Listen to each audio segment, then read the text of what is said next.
When I was a kid, the main thing that I valued in myself was my intelligence. I didn't feel like I had a lot going for me. I was kind of a chubby kid. My parents were far from wealthy.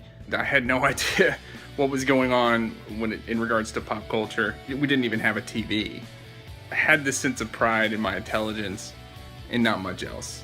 So when I went from public school to private school, back to public school, in the 10th grade, found out that I hadn't actually went to a public school for my freshman year, that I'd have to redo my freshman year.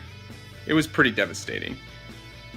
I knew that I was a relatively intelligent person, and I wanted to take AP classes so I could get college credit. For other kids it would be a head start, but for me it would be so I could catch up.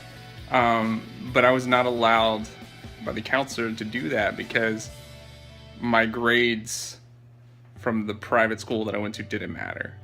It felt like I had wasted a year. Sometimes when I think about it, I'm like, well, maybe if I wouldn't have had that year, that's an extra year's salary. I could be farther along in my savings. I maybe could have went on an extra trip.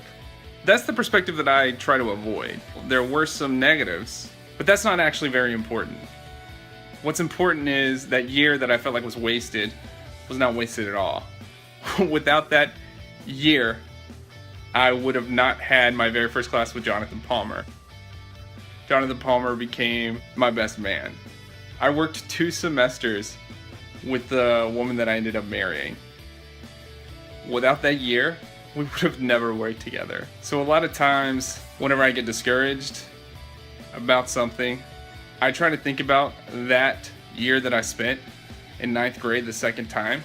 I look at the opportunities that I was given because I had to spend that extra year there, and I try to find opportunities in things that don't look or feel like opportunities.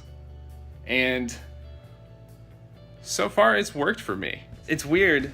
I wasn't grateful for that year at the time, but I'm so grateful that I had that extra year now. The path that I ended up on is completely different from what it would have been had I actually graduated when I was supposed to. That's my experience that I use to help my perspective. I have this opinion that even when things suck, there's always an opportunity somewhere. I think that has served me well, and if more people had that attitude, I honestly believe that more people would be better off, or at least content with where they are.